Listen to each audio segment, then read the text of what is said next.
ראיתי דבר יפה אצל הרב קרדוזו, אני חושב זה היה אצלו, שהוא אומר, שאלה זה עניין של חירות. אתה שואל, העבדים לא שואלים שאלות. אף אחד בצפון קוריאה לא שואל למה המנהיג עשה כך או כך. איפה שואלים שאלות? איפה יש לך כתבות, צבע בעיתונים, על למה ראש הממשלה עשה ככה או לא עשה ככה? במדינות חופשיות. שאלות זה חופש.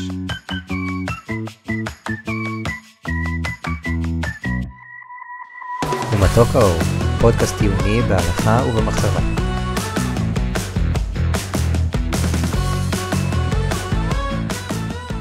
אז בעזרת השם, עוד שבוע מהיום, היום הראשון זה יהיה בדיקת חמץ, עוד 8 ימים, עוד 9 ימים, יותר משבוע בעצם. אנחנו נתכנס כולנו מסביב לשולחן ליל הסדר, וליל הסדר זה הרגע שחיכינו לו כל כך הרבה זמן, כל הניקיונות, כל הביאור חמץ, הכל בשביל להגיע לרגע הזה של ליל הסדר, שאנחנו יושבים בשולחן, מרגישים בני חורין, שותים יין משובח, וחוגגים את חג החירות שלנו, שכמו שהרב קוק אמר, של חג הפסח, יציאת מצרים, לנצח תהיה האביב של העולם כולו.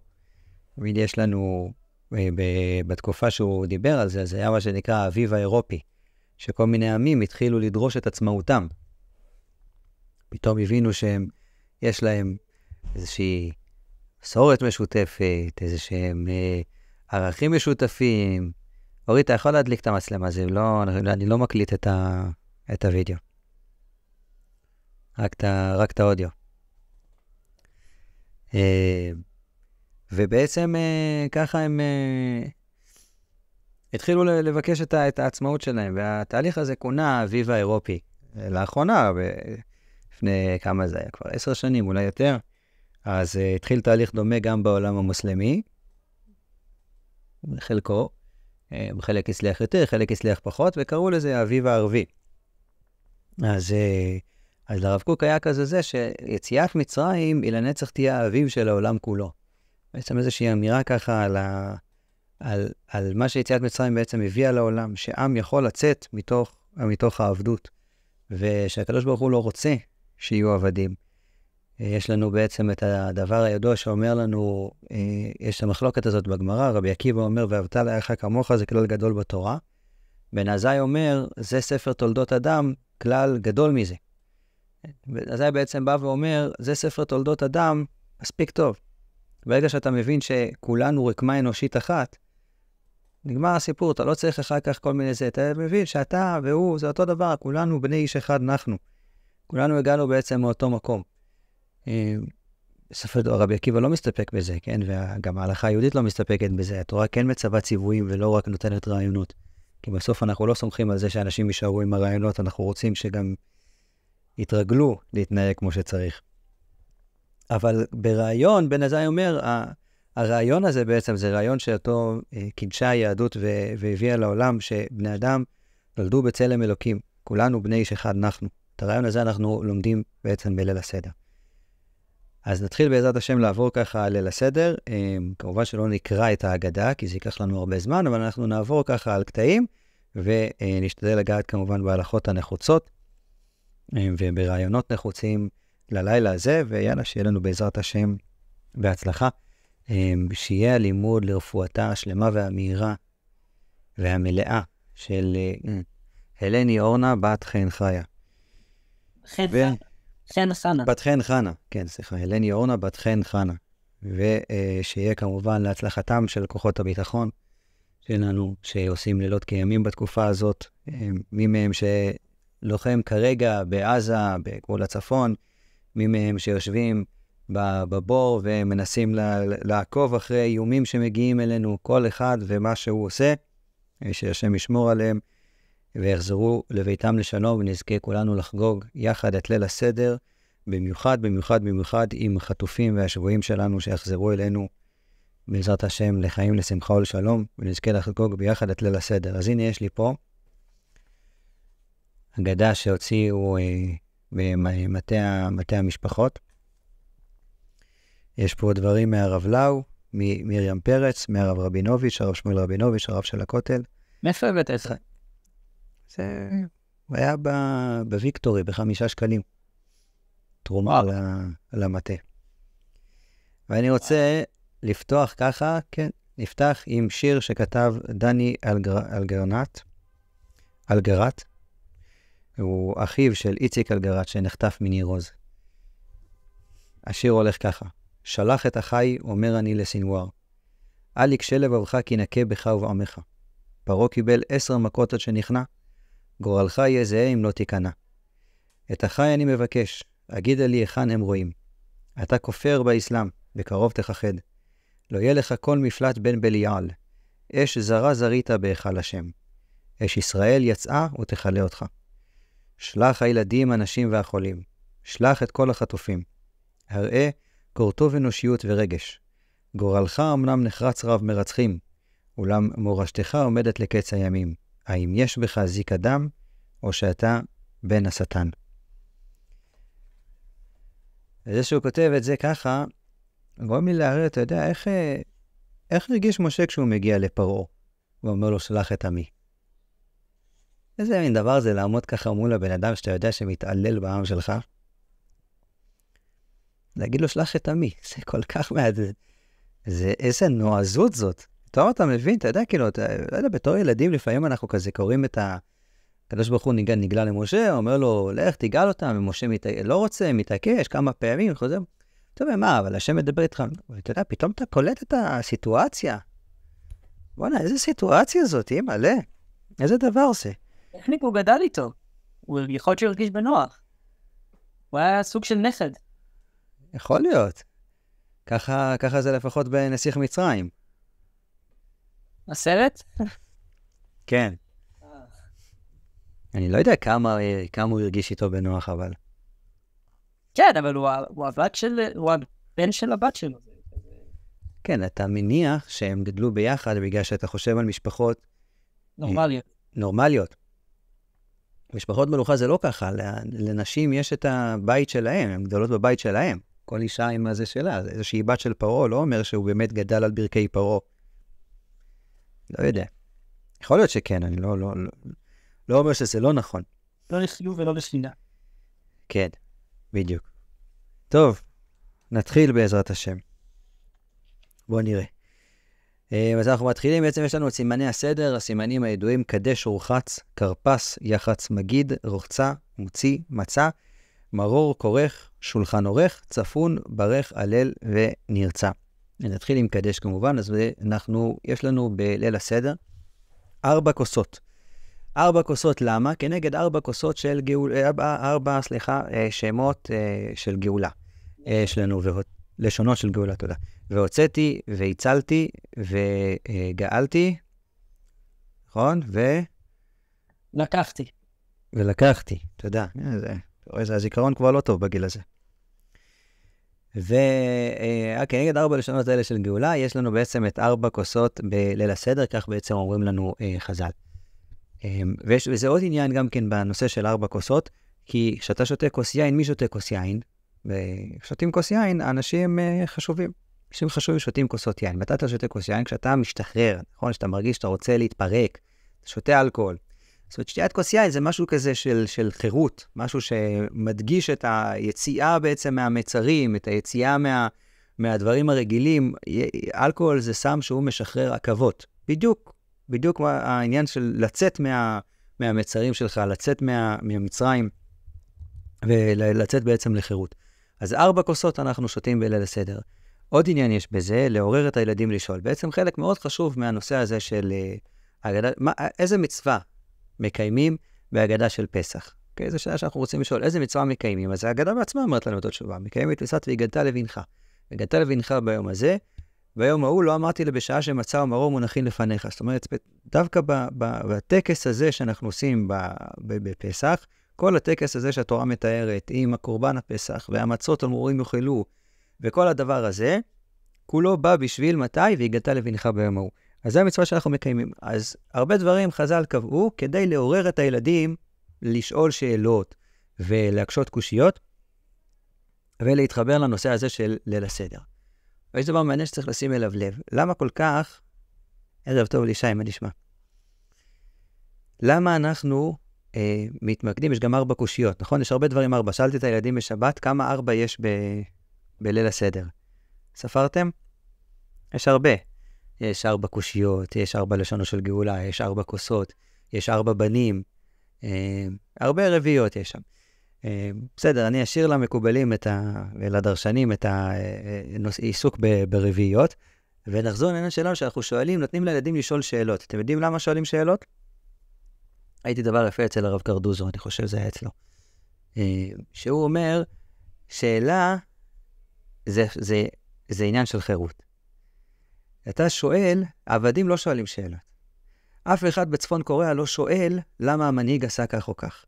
איפה שואלים שאלות? איפה יש לך כתבות, צבע בעיתונים, על למה ראש הממשלה עשה ככה או לא עשה ככה? במדינות חופשיות. שאלות זה חופש. אז בליל הסדר, מה אנחנו שואלים? שואלים שאלות. זה מראה לנו מדגיש את הנושא הזה של חירות. יפה מאוד. מאוד אהבתי. כן, באמת אהבתי גם רעיון יפה. טוב, אז אמרנו, אז עוד עניין, אחד מהעניינים של 4 קוסות זה לגרום... אבל זה לא רק זה לא העניין של השאלות, כן? כמובן. כלומר, זה עניין יפה שנוסף, אבל העניין המרכזי של השאלות כמובן זה כמו שזה. כן, כמו שהתחלנו, והגעת לבנך, כמובן, שזה הרעיון של לתת לילדים להרגיש חלק, לעורר אותם. שירגישו חלק מהזה, כדי שיהיה אפשר לתת את הזה, אבל זה הרעיון ש... אז את אחד מהסיבות ל4 כוסות, זה באמת בשביל לעורר את הילדים לשאול. קולטים את האבא, עושה קידוש, בסדר, קידוש זה קידוש, בכל יום טוב עושים קידוש. אבל אז, לפני הסעודה, עוד כוס של יין. מה קרה? מה אבא נהיה שיכור? עוד כוס של יין. אז לעורר אותם בעצם לשאול שאלות. הבנתי. קיצור, מה שאמרתי זה לא יודע אם רלוונטי אף פעם להעלות את זה לנקודה, אבל אם אתה זוכר, שנה שעברה דיברנו על זה, שנה שעברה לפני פסח, לא יודע אם אתה זוכר, אבל דיברנו על זה שפסח זה באיזשהו מקום, זה חג שעליו בנויה היהדות באיזשהו מקום. כלומר, העניין של השאלות של הגעת לבנך זה הכשר כזה.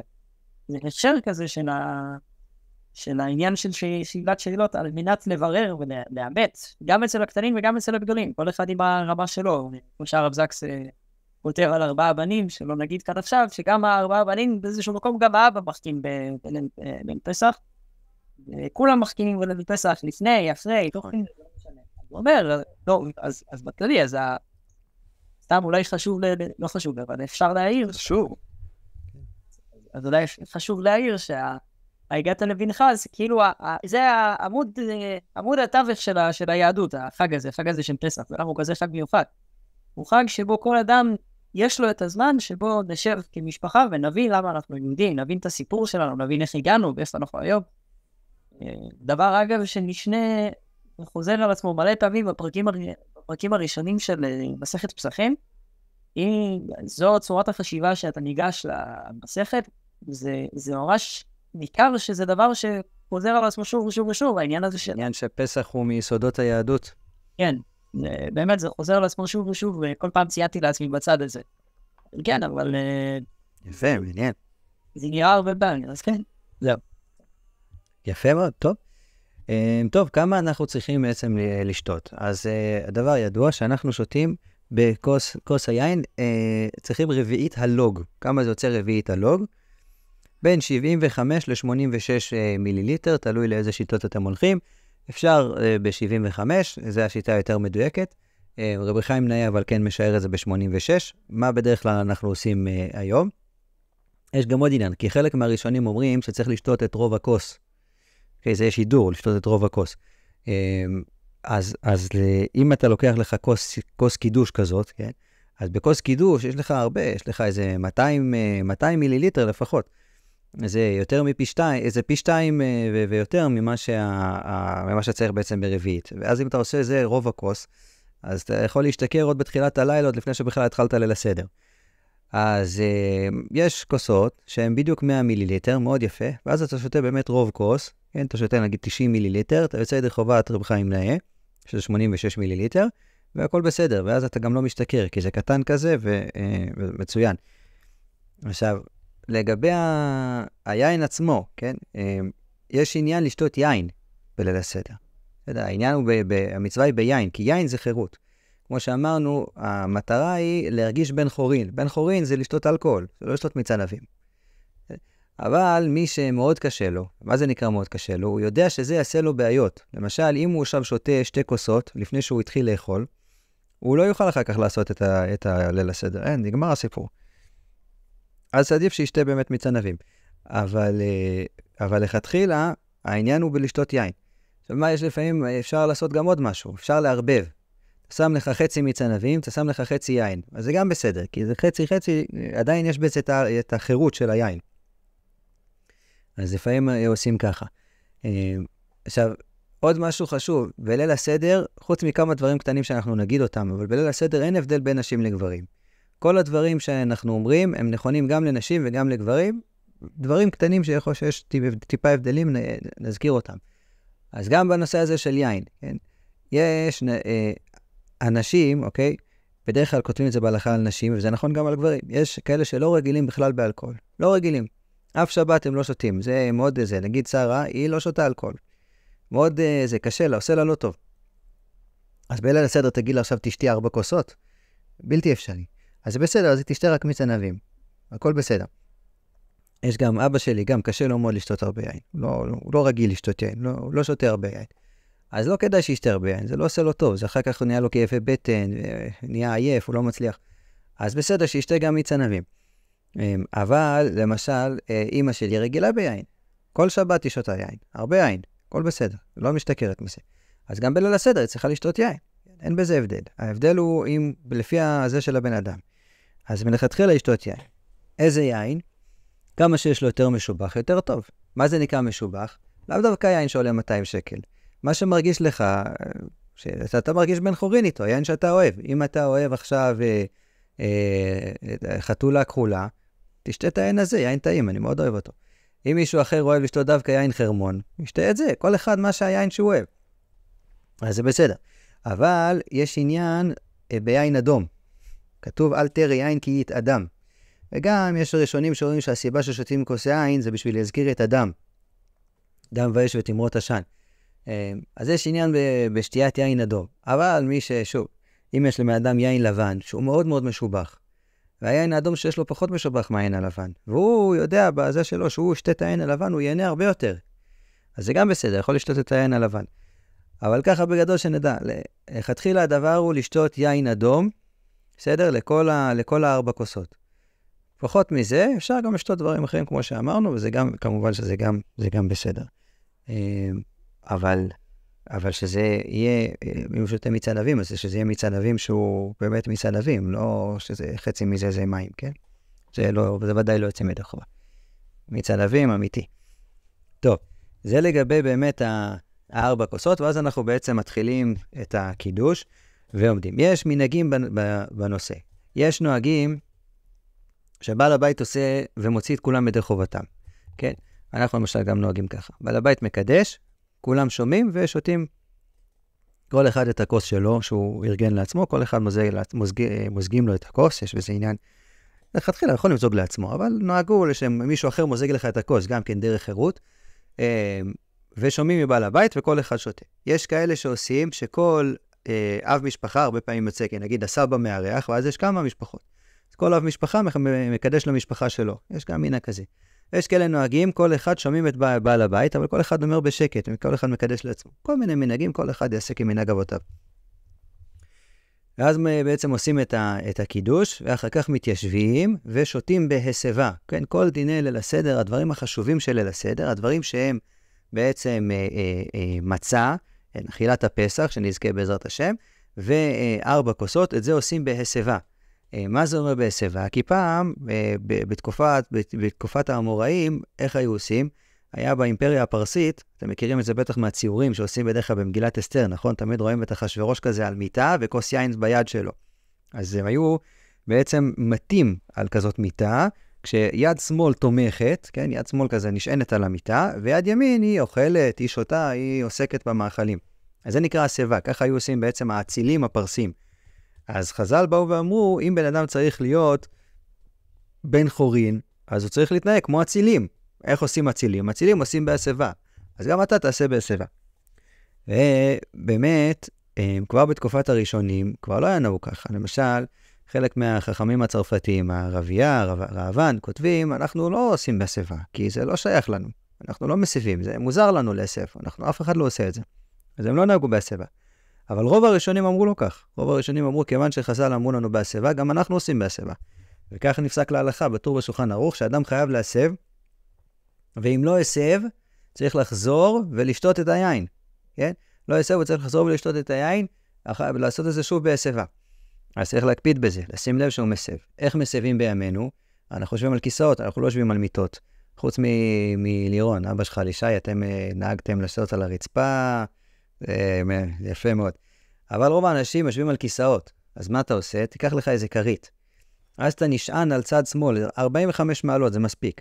45 מעלות על צד שמאל, כן, בצורה הזאת, ככה אתה נשען, ואז אתה שותה ככה את היין, בצורה הזאת זה מספיק טוב, לא צריך להישכב, לא צריך יותר מדי, 45 מעלות.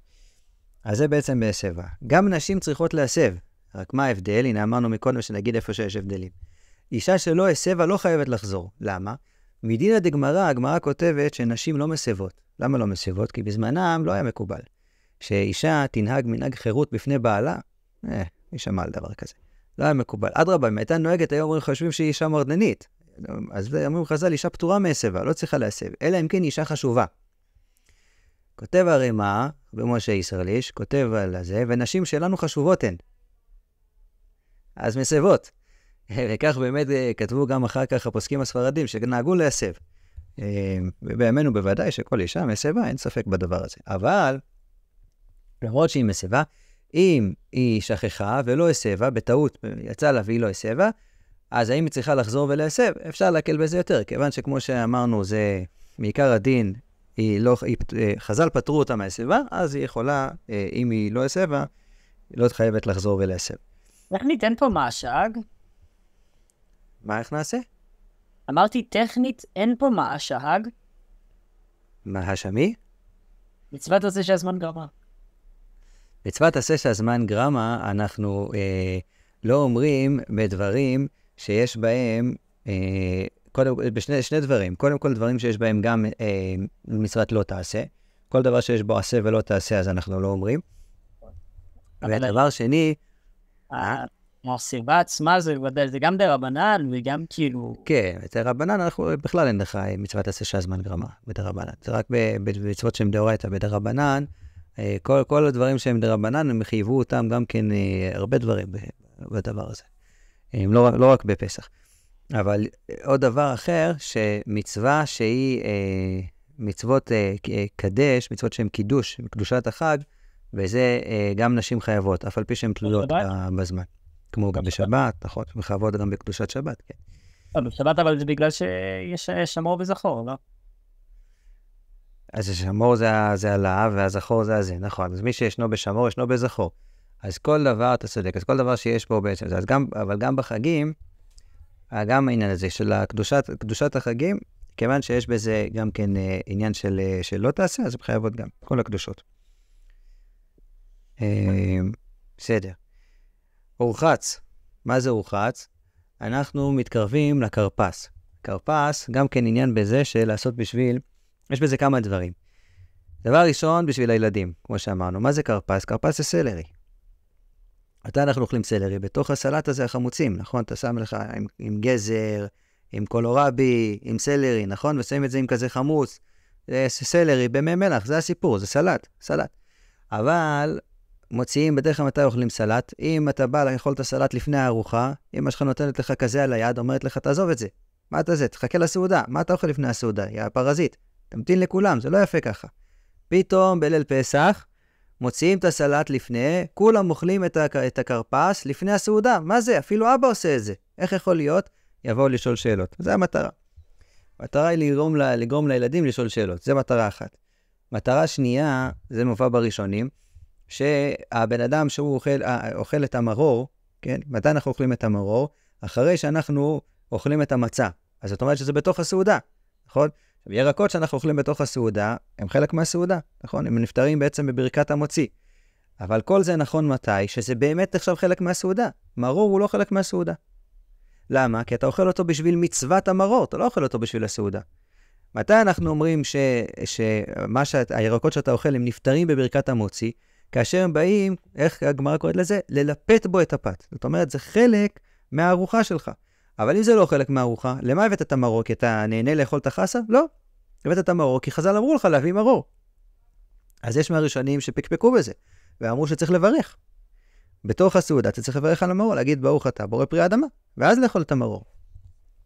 כדי שלא להיכנס לספקות, מה עושים? מברכים על הכרפס, לפני הסעודה. ואז פותרים את ברכת המרור. אז צריך לזכור, לכוון, לפתור גם את המרור. זה עוד דבר שמופיע בראשונים, ובגלל זה מביאים את הכרפס, עוד שיטה. עוד סיבה למה. כן, צריך לכוון, לפתור את המרור. אתה אוכל את הכרפס. כאילו זה לא בגדר דבר, כמו למשל שאני מברך משהו שהכל, ואז אחרי זה מביאים לי שהכל לשולחן, אז אפילו שלא בירכתי לו שהכל. אתה אומר, כי אתה יודע שזה יגיע, אז אתה לא צריך שאלה טובה, לא יודע, אני ראיתי שכתוב לכוון, אבל יכול להיות צודק, אולי גם אם לא כיוון. בסדר, אז עוד דבר, עוד עניין עם הכרפס, שאנחנו רוצים, כמו שאמרנו, לעשות דברים שהילדים לא רגילים, וזה קשור עכשיו לארוחץ שאנחנו מדברים. לפני שאנחנו אוכלים בעצם את הכרפס, אנחנו הולכים ושוטפים את ידינו. עכשיו תראו ככה, הרבה מאוד דברים, חז"ל שהיו פרושים, כי אנחנו מכירים את הסיפור של חבר, נכון? חבר הוא מחמיר בדיני טהרות. חז"ל שהיו פרושים תקנו הרבה מאוד דברים שקשורים לטהרה, לטומאה וטהרה. אחד מהדברים שהם תקנו זה נטילת הידיים. נטילת ידיים שייכת גם לפני שאתה אוכל לחם, ושייכת גם לפני שאתה אוכל דבר שטיבולו במשקה. מה הסיפור עם משקה? כל דבר שהוא יבש, אוקיי? אז הטומאה לא תופסת בו. אם עכשיו בן אדם שהוא טמא ראשון לטומאה, והוא נגע בדבר יבש, אז הדבר הזה לא הופך להיות שני לטומאה. בסדר? אבל אם נגע בזה מים, ואז הוא נגע בזה, אז זה הופך להיות ראשון לטומאה. לא משנה, לא ניכנס לנושא, אבל לכן אמרו חז"ל שאדם צריך ליטול את ידיו, לפני שהוא אוכל דבר שהוא מטובל במשקה, כדי שהוא לא יטמא אותו. אז יוצא שלפי זה, כשאנחנו אוכלים סלט חמוצים, כמו שאמרתי מקודם, עם הגזר, עם הזה, שיש בזה חומץ, צריך ליטול ידיים, נכון? מי עושה את זה? בוא נשמע. בהרמת יד. מי עושה את זה? אתם לא עושים את זה. למה? כי אתם לא יודעים ללכות. סתם. לא. כי לא נוהגים את זה היום. למה לא נוהגים את זה היום? כי היום אנחנו לא מחמירים בהלכות טומאה וטהרה. לא מחמירים בזה. אז למה נוטלים ידיים על המוציא? גם במוציא, חז"ל תקנו את זה משום טומאה וטהרה, אלא אומרים הראשונים, לא נכון, לא מדויק. לא תקנו את זה רק משום טומאה וטהרה. גם תקנו את זה בשביל להוסיף קדושה. אצל שר הנוהגים אצלם במשפחה, לפני שזה, לא יודע אם, זה עשיתי ככה, עשה לי לייק. יש לו כזה אימוג'י. טוב, נוהגים אצלם שאם, אחרי שהם נוטלים את הידיים, אז אומרים, שאו ידיכם קודש וברכו את השם. זאת יש פה עניין גם בנטילת ידיים של עניין של קדושה, להוסיף קדושה וטהרה לפני הסעודה. אז את זה המשכנו לנהוג, זה נוהגים. אבל משהו רק בגלל טומאה וטהרה, לא נהגו. אבל אומר השולחן ערוך, כיוון שיש שנהגו כך, יש ראשונים שאומרים לא לברך, שלא צריך את הנטילה הזאת, ויש ראשונים שאומרים שכן צריך את הנטילה הזאת, למשל הרמב"ם פסק שכן צריך אותה. אף על פי שאין לנו, אנחנו פחות נוהגים היום בטומאה וטהרה, הרמב"ם פסק שכן צריך את הנטילה הזאת. ולפי הרמב"ם באמת גם מברכים על הנטילה הזאת, כי הוא פסק שצריך אותה. אם צריך אותה, אז מברכים. אבל כיוון שיש הרבה מהראשונים שפסקו שלא צריך אותה, אומר השולחן ערוך מה נעשה? נעשה נטילה בלי ברכה. כי ספק ברכות להקל, אז לא מברכים. עכשיו שימו לב איזה דבר מעניין. עכשיו יבוא הילדים יגידו, מה זה? עושים נטילה? לא מברכים? אז זו עוד סיבה שיש לנו כרפס. אז מה? ואז נסביר להם מהלך שלם של ספק ברכות להקל? לא, אבל זה לעשות דברים מוזרים. יש עניין לעשות דברים מוזרים כדי שהילדים יבינו שליל הסדר זה משהו מיוחד. להרגיל אותם כזה, להסתכל ולשאול שאלות. דברים מוזרים עם פואנטה, כן. לא עכשיו זה. לא, לאו דווקא. כתוב אפילו להביא לילדים קצת ממתקים. אתה מביא להם ממתקים לפני הסעודה, אז הם יגידו, מה נסגר? מה פתאום ממתקים לפני הסעודה? כל מיני דברים שמעוררים אותם. דווקא אצל המשפחה של אמא שלי יש באמת מנהג שכל שנה מחדש אני רואה שיש ילד ששואל למה עושים אותו. הם עושים בתחילת מגיד, יוצאים בדרך כלל שלושת האחים של אמא שלי, בהתחלה, לפני, לא זוכר, מתישהו זה, ואז הם מתחפשים למצרי ויהודי וזה, עושים הצגה שם, כל שנה מחדש. יפה. זה באמת כל שנה אני רואה שבאמת שואלים למה עושים את זה, כן. איזה יופי, מהמם. כן. עולה, כן, זה ככה, זה נכון, זה חלק מהעניין. טוב, אז זה יש עניין זה. עוד דבר בכרפס, שמי אוכל מתאבנים? מי אוכל? מתאבן, זה בסעודות מפוארות. זה שאנחנו היום התרגלנו שאנחנו אוכלים סעודות של השני. מתאבן? מתאבן זה שאתה אוכל משהו שהוא מעורר את התיאבון.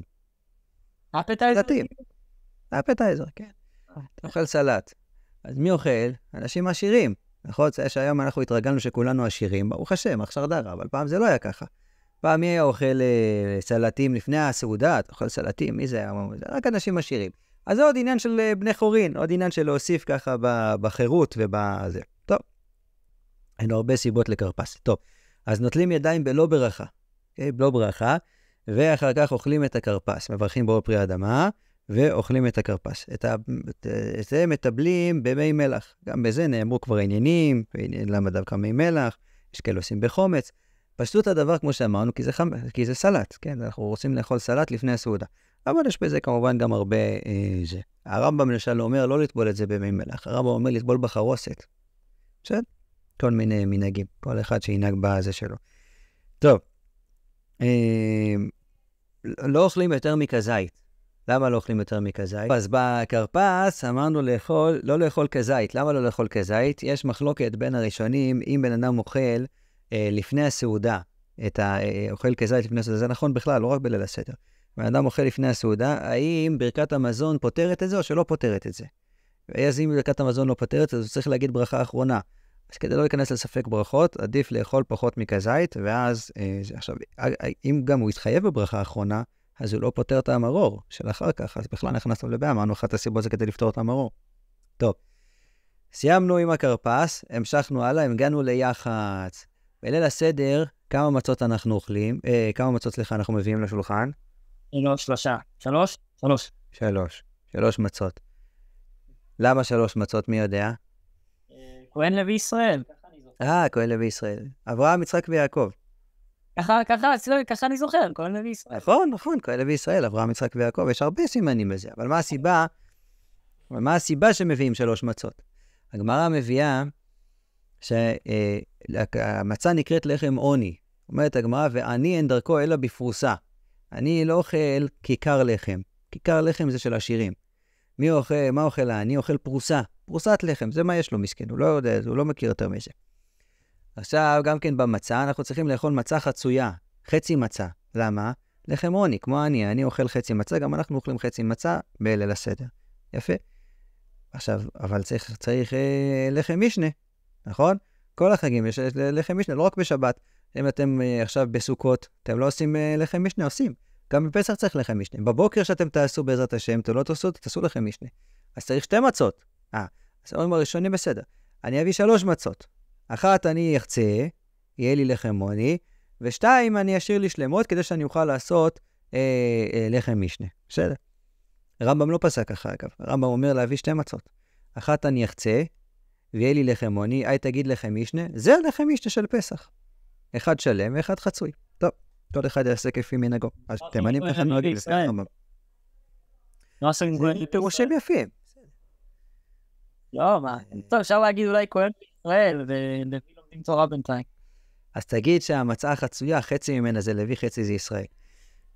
נסתדר. לא, מה? ואז אתה עושה פילוג בעם.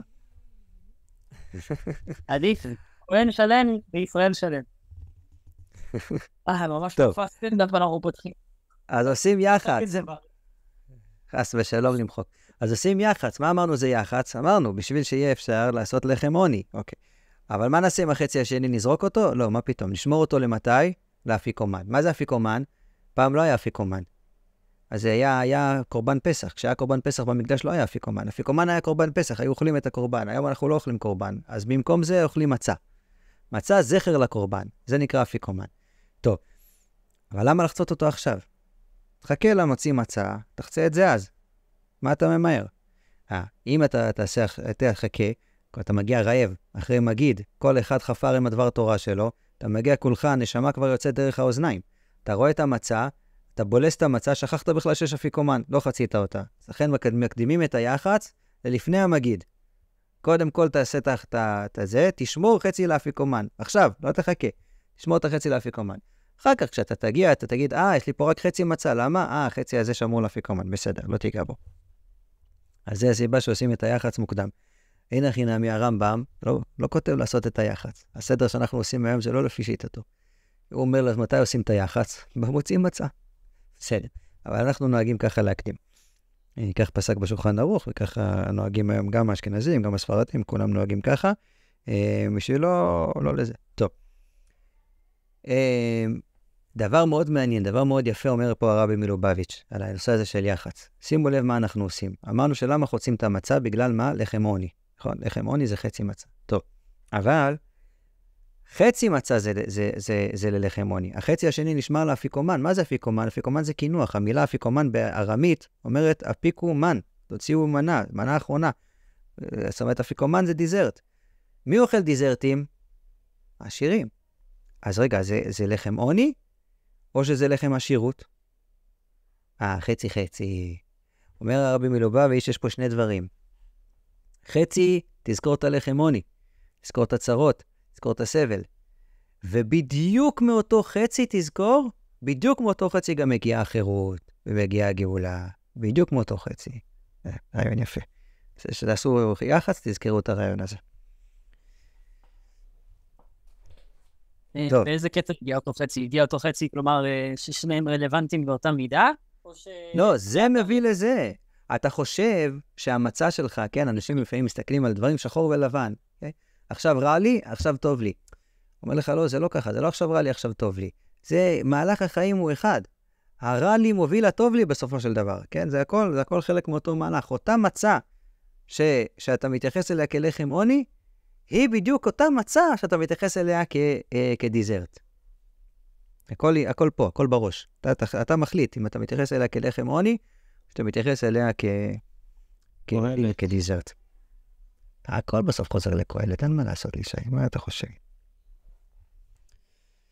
ומתחילים עם ההגדה, מתחילים במגיד. אם מישהו יודע שאצלם עושים הגדה ארוכה, מגיד ארוך, והוא יודע שהוא יהיה רעב, והוא לא יהיה דעתו פנויה לזה, שאוכל משהו קטן לפני, עדיף, במקום שזה, כי במגיד עצמו לא אוכלים. יש הפוסקים אומרים לא לאכול תוך כדי ההגדה, כן? תוך כדי המגיד. זה עושה הפסק. אבל אם הוא רוצה לאכול משהו לפני זה, יכול לעשות. אז שיאכל משהו קטן לפני זה, בסדר. אם יש ילד קטן, אולי עדיף להביא לו אוכל לפני. הוא תחכה יותר מדי עד הסוף, הוא כבר יהיה עייף, הוא יהיה זה, הוא לא יאכל. עדיף שזה. אבל לא לשתות יין. יין שותים ב4 כוסות. או מי רוצה בסעודה, יכול לשתות יין כמה שהוא רוצה, אבל לא לפני המגיד. טוב. התחלנו אנחנו מגיעים למגיד, ואנחנו מוזגים בעצם את הכוס השנייה. אוקיי? מוזגים בעצם את הכוס השנייה, ואומרים ככה. מתחילים, הלך מעניה, אותו לחם עוני, דיאכלו אבתנה בערד המצרים, כל דכפין יתה ויחול, כל דצריך יתה ויפסח. יש לנו עניין כזה, שימו לב. אנחנו מתחילים ואומרים, הלך מעניה, זה לחם העוני שאכלו אבותינו, ואנחנו מזמינים את כולם, אומרים כל דכפין, כל מי שרעב יתה ויכול, יבוא יאכל איתנו, כל מי שצריך יבוא ויפסח יאכל איתנו את קורבן פסח. עכשיו נשאלת השאלה, את מי אתה מזמין? איזה חכם גדול, יושב בבית, מזמין את כולם לסדר, וואלה יופי. מה? יושב לו בשולחן, מזמין. זה לא חכמה. תלך לבית כנסת, לפני הערבית, תגיד כל מי שרוצה שיבוא אליי הביתה. זה חוכמה. מה זה עושה שאתה יושב בשולחן ומזמין את כולם? וכאן לומד הרב זקס, שבאמת ההזמנה פה היא לא הזמנה ישירה שאתה מזמין עכשיו בן אדם.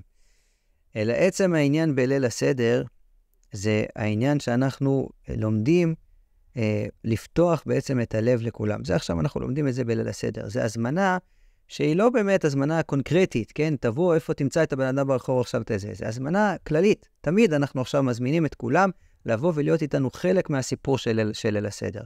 זה חינוך, יותר מאשר משהו מעשי כרגע. אומרים, בואו, תהיו איתנו, לשים לב למישהו שאין לו, לשים לב למישהו שחסר לו, כל הזמן, לא רק בליל הסדר. הוא עכשיו צריך את העזרה שלך פה, הוא צריך את העזרה שלי שם, לשים לב, זה הזמנה. זה העניין בעצם של כל דכפין יתה ויכול, כל דצריך יתה ויפסח. מעניין שזה מתחיל המגיד, כאילו. כן, כן, כן, עם זה מתחיל, עם זה אנחנו צריכים לדעת. באופן כללי אפשר להגיד פה, אמרנו את זה, אני חושב בפעמים קודמות, שהמהלך, אני חושב רש"ר הירש אומר ככה, שהמהלך, והרב זקסמן, אני חושב גם כן הולך בכיוון הזה, המהלך שעם ישראל ירד למצרים, זה כדי שהוא יבין מה זה להיות עבד, כדי שהוא יוכל להילחם בזה בהמשך, כדי שהוא יילחם בכל המחלות הרעות, כמעשר את מצרים לא תעשון, זה המטרה. תכיר את האימפריה הכי מרושעת, תחיה שמה, כדי לדעת איך לא להתנהג. תקח את זה, תעשה הפוך.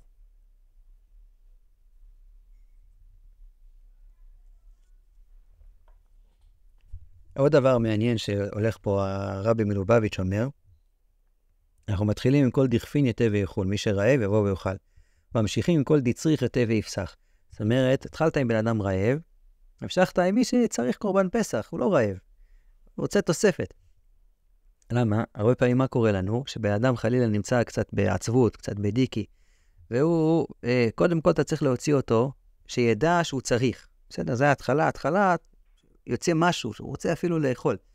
אחר כך הוא גם תרצה את העשירות, תביא לי יותר, תביא לי להתרחב. אבל אתה רואה עכשיו ביד בן אדם שהוא עכשיו נמצא בעצבות, בדיכאון, תגיד לו, בוא תעשה את המשהו הגדול, הוא לא שם, הראש שלו לא שם. עם ישראל לא במצרים, משה רבנו בא אליהם, אומר להם, בוא נוציא אתכם לגאולה. תזוז, אתה מסתיר את השמש. איפה? אנחנו לא שם עדיין. אתה צריך את הדברים הקטנים, אני חסר לי עכשיו, לא יודע, חסר לי לחם, אני שם, אני בדברים הקטנים, אני לא בדברים הגדולים עדיין. אז קודם כל אתה מתחיל עם להביא לו את הדברים הקטנים. אחרי שיש את הדברים הקטנים, אז פנויה הרוח לדברים הגדולים. יש את הפירמידה של מסלו, נכון? פירמידת הצרכים. רק אחרי שמילאת, עברת שלב אחד בפירמידה, אז אתה יכול להתקדם בעצם לשלב הבא. אנשים לא מתעסקים בשאלות מוסריות, כי הם לא שם, כי איפה הם נמצאים? הם נמצאים עכשיו לחם, פרנסה, הם נמצאים במקום הזה. אז זה כל דצריך יתה ויכול, כל דכפין יתה ויכול, ואחר כך כל דצריך יתה ויפסח. טוב, זה אחר כך אמרנו, כן, מוזגים כוס שני, שואלים כמובן מה נשתנה, ועונים תשובה אחת. תשובה ראשונה שאנחנו עונים, זה עבדים היינו לפרעה במצרים, כן, מה נשתנה הלילה הזה? אז אנחנו עונים לילדים, אנחנו היינו עבדים, הקדוש ברוך הוא הוציא אותנו משם, ואם הקדוש ברוך הוא לא היה מוציא אותנו, עדיין היינו משובדים לפרעה במצרים. מה פתאום? ראיתם את מצרים היום? נראה לכם שאנחנו היינו משובדים שם? מה זה משובדים היינו לפרעה במצרים? אז כמו שאמרנו לפני זה, לתפיסה, לאימפריה המצרית, לזה היינו משובדים. הקדוש ברוך הוא הוציא אותנו משם כדי להנחיל לנו תורה שהיא הפוכה מתורת מצרים. תורה שאומרת, אדרבה, לחזק את החלשים, לתת להם את המקום. לא להתעלל, נתנו לך כוח. למה נתנו לך כוח? התפיסה בכלל, התפיסה היהודית היא כזאת, גם בכסף. כשנתנו לך כסף, למה נתנו לך אותו? כדי שתוכל לעשות בו דברים טובים לאחרים, לא בשבילך. שתוכל אתה לקדם את האחרים. נתנו לך כוח כדי שתוכל לתת אותו לחלשים, שתחזק אותם. זו התפיסה באופן כללי. אז זה משובדים היינו לפרעה במצרים. ופה צריכים לספר קצת לילדים את הסיפור, בקצרה, לא צריך להרדים אותם. לספר להם קצת מה היה במצרים, לתת איזשהו זה, שיתחברו ככה לעניין. אפשר אפילו אם אחד הילדים אוהב ככה לספר איזשהו סיפור, שמע ככה בגן, לתת לו. טוב, אחר כך, האגדה באה ככה לתת לנו, להראות איך היו מספרים בעצם ביציאת מצרים, ומביאה את המעשה באותם חכמים בתקופת השלטון הרומי. יש לנו פה את רבי אליעזר, את רבי יהושע, את רבי אלעזר בן עזריה, את רבי עקיבא, את רבי טרפון, גדולי חכמינו באמת, וככה חורבן בית המקדש עדיין נמצא שם מאוד מאוד טרי, כן? זה ממש כמה שנים, אולי כמה עשרות שנים אחרי חורבן בית המקדש, והם בעצם יושבים שם ומדברים, ואתם רואים כמה הם עסוקים בנושא הזה של להביא את ימות המשיח, וזה העיסוק. מסביב לנושא הזה הם שם עסוקים, ומסביב לנושא הזה באמת היו זה. אחר כך לצערנו יותר שכחו, כבר רחוק מהעין, רחוק מהלב, דברים מתרגלים להכל. טוב, 4 בנים, כן? נושא של החינוך, נושא של והגעת לבנך, כמו שאמרנו. למה בעצם אנחנו מספרים את הנושא של יציאת מצרים? כדי לספר לילדים, כמו שאמרנו, והגעת לבנך, זה העניין, ודווקא בשעה שמצה ומרור מונחים לפניך. אז זו תשובה ראשונה, כן, הילדים שאלו שאלה, מה נשתנה לילה הזה מכל הלילות? ענינו להם תשובה ראשונה, עבדים היינו לפרעה במצרים, ואז אנחנו עונים להם תשובה שנייה. כתוב, הגמרא מביאה, מחלוקת רב ושמואל, מתחיל בגנאי, מסיים בשבח. איזה גנאי ואיזה שבח? שמואל אומר, מתחיל בגנאי, עבדים היינו. מסיים בשבח, עכשיו גאלנו. רב אומר, מתחיל בגנאי, עבודה זרה היו אבותינו. מסיים בשבח, שעכשיו קרבנו לעבודתו. זאת אומרת, שמואל אומר, הולכים על הגנאי והשבח הפיזי, היינו עבדים, נהיינו בני חוריד. רב אומר, הולכים על הגנאי ושבח הרוחני, היינו עבדי עבודה זרה, עכשיו קרבנו לעבודתו. מה פסקה הגמרא? שניהם. תשובה ראשונה אמרנו עבדים היינו, נכון? תשובה שנייה, מתחילה עבודה זרה היו אבותינו. שני הדברים אנחנו אומרים לילדים. מה נשתנה לילה הזה? שני הדברים האלה. גם נשתנה שפיזית אנחנו בני חורין, וגם נשתנה שעכשיו אנחנו יודעים מה זה נקרא להיות בני חורין באמת. בני חורין שהם בעצם מקיימים את מצוות השם, שאנחנו הולכים ומגלים את האמת בעולם. יוצאים משקר, שזה של העבודה זרה, יוצאים אל האמת. יוצאים מהשקר שהכוח בעצם משחית. למה הכוח משחית? הכוח משחית את מי שמחפש לצבור כוח ועוד כוח. זה היה במצרים. אבל הכוח יכול להיות מרפא ומתקן אם אתה מבין שהכוח הוא לא בשבילך, אלא הוא ניתן לך כדי לעזור לאחרים. ברוך. כן. ברוך שומר הבטחתו לישראל. ברוך הוא, קדוש ברוך הוא חישב את הקץ. קדוש ברוך הוא שומר, אז אנחנו צריכים לזכור. ההגדה היא נתקנה מתי? נתקנה בגלות. כותו רבי אליעזר ורבי יהושע ורבי אלעזר בן עזר ורבי עקיבא שראינו. כל הסיפור הזה, ההגדה נתקנה בגלות. ולכן ההגדה מכילה בתוכה הרבה קטעים של עידוד לגאולה. אומר לנו פה חז"ל בהגדה, אל תדאגו. אמנם אתם נמצאים עכשיו במצב קשה, אבל תזכרו שקדוש ברוך הוא שומר את ההבטחה שלו. קדוש ברוך הוא הבטיח לאברהם שיוציא אותו ממצרים, ובסופו של דבר באמת זה מה שקרה. והיא, ההבטחה שהקדוש ברוך הוא הבטיח, היא שעמדה לאבותינו. לאבותינו במצרים שהוציא אותם משם. אבל שתדעו לכם שלא רק להם, אלא גם לנו. אותה ההבטחה עומדת עדיין גם לנו, שלא אחד בלבד עמד עלינו לכלותנו, אלא שבכל דור ודור עומדים עלינו לכלותנו, והקדוש ברוך הוא מצילנו מידם. הקדוש ברוך הוא מציל אותנו, ולא מכלה אותנו. כתוב, התורה אומרת, זה כתוב מפורש בתורה, ואף גם זאת בהיותם בארץ אויביהם, לא מאסתים ולא גאלתים, מה? לכלותם, להפר בריתי איתם, כן השם אלוהים. זאת אומרת, יכול להיות שיפגעו בנו, יכול להיות שעשו לנו כל מיני דברים, פוגרומים, טבח. כן, אבל לחלות אותנו לא יכולים לחלות. להוריד אותנו מעל בימת ההיסטוריה, זה אי אפשר, כי הקדוש ברוך הוא יעצור את זה לפני שזה יגיע לשם.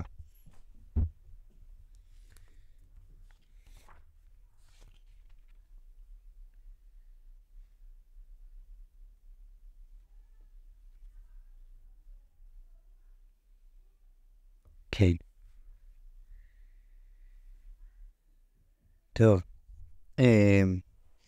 יש פה נקודה מעניינת שהרב שמואל רבינוביץ', רב הכותל, מביא לגבי...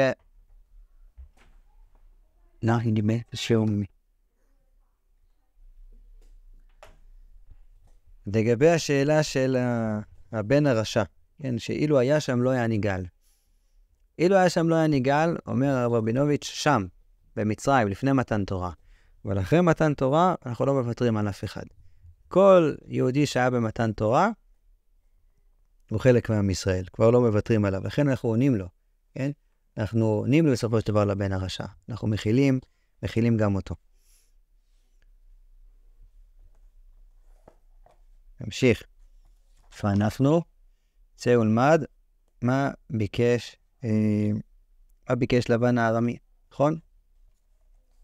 לעשות לזה, כן.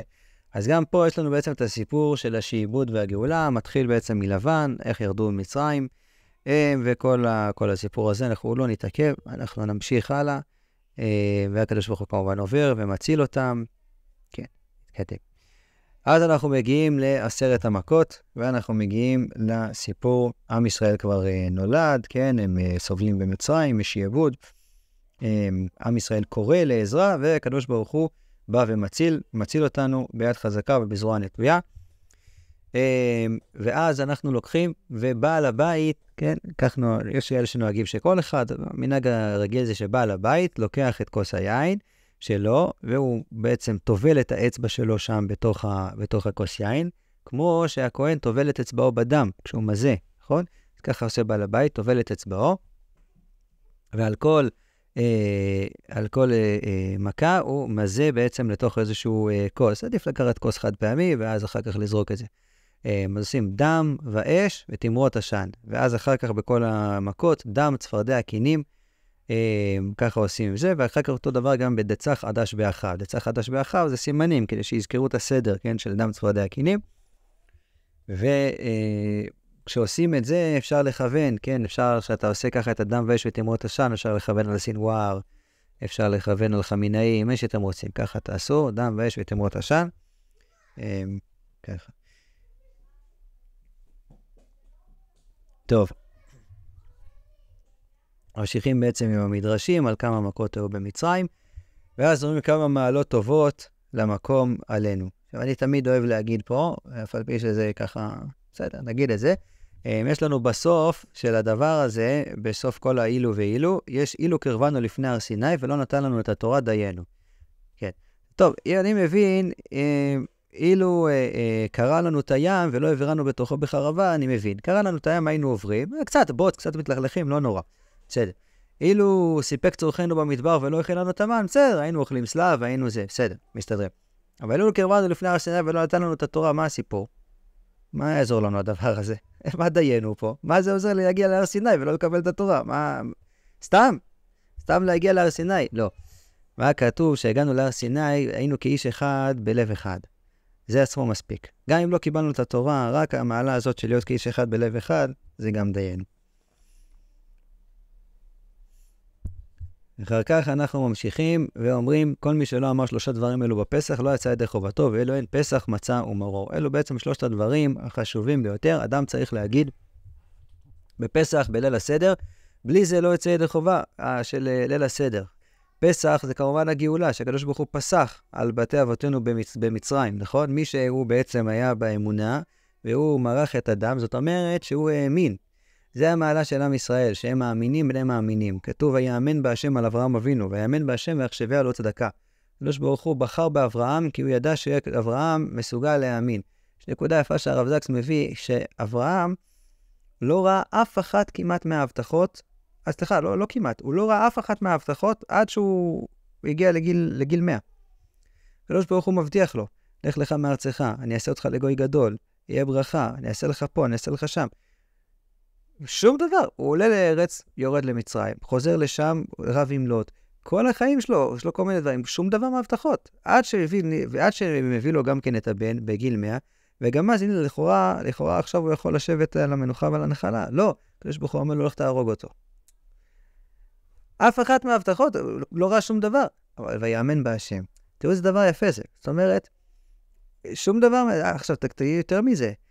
חיי שרה אמנו נפטרת, אברהם אבינו צריך ללכת לקבור אותה, והשם הבטיח לו את הארץ. אפילו חלקת קבר אין לו, הוא צריך ללכת לקנות חלקת קבר בכסף מלא. והוא עדיין ממשיך להאמין. זה הגדולה של העם היהודי, שאנחנו ממשיכים לעשות. גם כשאנחנו לכאורה נגד כל הסיכויים, ממשיכים לעשות, ממשיכים לקדם, ממשיכים ללכת נגד כל הסיכויים. עדיין אנחנו מאמינים שבסופו של דבר יש לעולם הזה תקנה. מאמינים בזה. לא מפסיקים להאמין בזה. גם במצב שהיינו, שהיה כל העולם היה בטוח, זהו, זה סוף העולם, אנחנו לא אומרים סוף העולם, אין סוף העולם, אין דבר כזה. משיח, שאנחנו תמיד מאמינים שמשיח עוד יבוא. לא חשוב מה הסיטואציה כרגע. עוד יהיה סיטואציה יותר טובה. אבל לא סתם לשבת בבית, ללכת לישון, להגיד תהיה יותר טוב. לא, לקדם את זה. אברהם אבינו לא ישב בבית הזה. הוא ראה שאין לי חלקת קבר לשרה, מה הוא עשה? הלך ישב בבית? לא, הלך קנה לחלקת קבר. אבל זה העניין של אמונה. אמונה זה לעשות. כתוב שירמיה, לפני שיצאו לגלות בבל, מה עשה ירמיה? הלך וקנה שדה. הקדוש ברוך הוא אמר לו, לך תקנה את השדה מדוד שלך, מחנמל דודך. למה? שתוכל להגיד להם, שדות בכסף יקנו. אז תראה איזה דבר זה, אבל אתם יוצאים לגלות. מה יעזור לך שדה? אתה יצאת לגלות. לא משנה. הוא יקנה את השדה עכשיו. זה אני נורא התלהבתי בתחילת המלחמה, מקווה שיעמוד בזה, אבל לפחות ברמה ההצהרתית, אני מקווה שגם ההצהרה תהפוך למעשה, שגנץ הלך וקנה בית בקיבוץ בזה. אמרתי, או שהוא שכר בית, לא זוכר מה היה הסיפור שם. הוא אמר, אחרי המלחמה אני אעבור לגור שם. מקווה שזה יקרה גם, כי אז אחר כך זה סתם לא נעים שאני ככה מזכיר אותו לזה, אבל בוא נקווה. וזה דבר יפה, זה לומדים מירמיה, כן? שם השדות בכסף יקנו. אתה עכשיו יוצא למלחמה. עכשיו זה הזמן ללכת לזכור בית בדרום? כן. עכשיו זה הזמן, כי בעצם אתה אומר, אני מאמין שבסופו של דבר אני אחזור לפה. אז זה הנקודה שאנחנו רואים פסח. אני מאמין שקדוש ברוך הוא יפסח 10 מכות מקבל פירות. רק תחשבו על הסיטואציה. אתה אומר לעצמך, הנה גם היום אנחנו אומרים, מה הסיכוי שסינואר יסכים לעסקה? מה הסיכוי? הנה תראה כמה הקנו אותו, הלכנו פה, הלכנו שם, שום דבר לא עוזר, הוא לא יסכים. להאמין שזה אפשרי, להאמין שזה יכול לקרות. להמשיך לנסות בכל כוחנו ובכל מאודנו לנסות להשיג את זה. אף על פי שאתה אומר, מה הסיכוי? הנה, בפרעה קיבל 10 מכות, 9 מכות קיבל. איזה מכות הוא קיבל? דם, צפרדע, קינים, מרוב. תתייאש. תגיד, נגמר הסיפור, הבן אדם הזה חולה נפש. מה? לא. ממשיכים, עוד מכה ועוד מכה, הנה, במכת בכורות יצאנו. ואז יוצאים החוצה, רודף אחריהם. מפה יש לי ים, מאחורי יש לי פרעה. מה הקדוש ברוך הוא אומר למשה? מה אתה רוצה ממני? דבר על בני ישראל ויסעו. מה זה מה אתה רוצה ממני? אתה רוצה אותנו לפה. מה זה מה אתה רוצה ממני? לא, זה הקדוש ברוך הוא אומר, תהיו עם אמונה. מה עושה נחשול בן אדם? מבין את המסר, קופץ למי. נכנס פנימה, מתקדם, נגד כל הסיכויים. הקדוש ברוך הוא קרא לו את הים. זה עניין שאנחנו לומדים פה. פסח, זה פסח. זה מוד של גאולה. ראש של גאולה זה ראש שאומר לעצמו, לא מתעלם מהסיכונים, אבל אומר, יש סיכונים, אבל אני פורץ את הדרך כדי להגיע לגאולה, כי אני מאמין שהקדוש ברוך הוא יביא אותי למקום יותר טוב. פסח. אבל אחרי שאנחנו מזכירים פסח, צריך קצת מצה, צריך טיפה ענווה, תראה את זה, אתה מתלהב, אף על עצמך יותר מדי. כתוב, איך אנחנו אומרים, וזכרת, כן, אל תגיד כוחי ועוצם ידי עשה לי את החיל הזה, וזכרת, כי השם אלוהיך, לא זוכר בדיוק הזה, אבל הוא נותן לך כוח לעשות חיל, כן? זאת אומרת, לא אל תגיד כוחי ועוצם ידי, אלא תגיד כוחי ועוצם ידי, זאת אומרת, תגיד שהשם נתן לי את כוחי ועוצם ידי. זה הנקודה. הנקודה היא, אל תשכח מי נתן לך את הכוח. אל תשכח מי נתן לך את עוצמתך. אל תגיד, אני טיפש, אני אידיוט, אני דפוק, אני לא יכול לעשות שום דבר. לא. תגיד, אני יכול, אני מצליח, אבל לא אני. השם נותן לי את הכוח להצליח ולהתקדם ולעשות ולזה. אז זה מצע שאנחנו אוכלים. טיפה לזכור, אני לא חמץ, אני לא גאוותן. להוריד את הגאווה, לזכור שהקדוש ברוך הוא נותן לי את הכוח לעשות חיל. אז זה גם. אבל הרבה פעמים בדרך הזאת, אנחנו חוטפים הרבה מרורים, חוטף הרבה מכות, אתה נופל, אתה זה.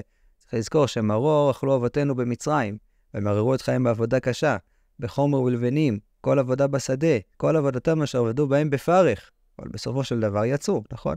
אז אותו דבר האדם צריך לזכור. גם בדרך הזאת הוא יתקל בקשיים, ויהיה לו קשה, הוא ייפול, הוא צריך לקום שוב, הוא ייפול שוב, הוא יחטוף מכות מפה ויחטוף מכות משם. זה חלק מהגאולה, אחרת לא היינו מזכירים את זה פה. כתוב שאת הפסח אוכלים על מצות ומרורים יאכלו. לפני שהם יצאו ממצרים, הקדוש ברוך הוא ככה מצווה אותם, על מצות ומרורים יאכלו, לא לשכוח. הגאולה באה עם מצות ועם מרורים. שני הדברים ביחד, זה לא בא זה בלי זה. אוכלים את הפסח על מצות ומרורים. כך סבר גם הלל הזקן, תכף נגיע לכורך. שאמר הלל הזקן, איך אנחנו אוכלים את קורבן פסח? כן, משם זה מגיע. טוב, אולי נחכה לכורך, נגיד את זה שם. טוב. בכל דור ודור חייב אדם, מה אומרים פה? יש גרסה לראות את עצמו, ויש גרסה להראות את עצמו. הרמזוס דן בזה הרבה, אני לא זוכר, נראה לי, לא זוכר לאיזה מגיע למסקנה, אם זה לראות או להראות. אומר הרב אברהם יוסף, שמעתי אותו, אומר שני הדברים נכונים. האדם צריך לראות את עצמו כאילו הוא יוצא ממצרים. איך הוא רואה את עצמו? על ידי זה שהוא מראה את עצמו. כמו שאומר ספר החינוך, אחרי הפעולות נמשכים הלבבות. אתה צריך לעשות מעשים, על ידי המעשים זה נכנס לך פנימה. אתה סיפרת ההורים מקודם שעושים הצגה אצלכם בבית. עושים הצגה, להראות את עצמו כאילו יצא ממצרים. על ידי הלהראות הזה. ככה הוא רואה את עצמו כאילו יצא ממצרים. אתה מזכיר את זה כל הזמן. זה ידוע שבן גוריון הגיע לארי טרומן, נשיא ארצות הברית, רצה להגיד לו למה אנחנו מקימים מדינה וכל הדבר הזה. הוא אמר לו, תראה איזה דבר.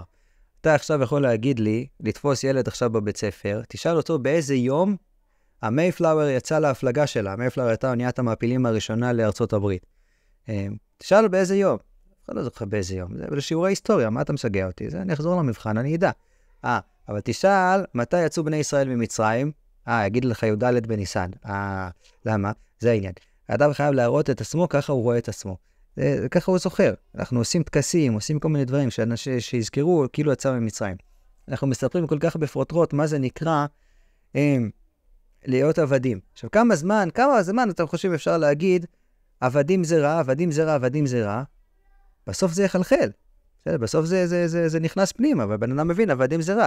יש דבר סוריאליסטי ממש, שהרמב"ם כותב בהלכות פסח, שאדם צריך להסתכל ולהגיד לבן שלו, היינו עבדים כשפחה הזאת. זה סוריאליסטי ממש.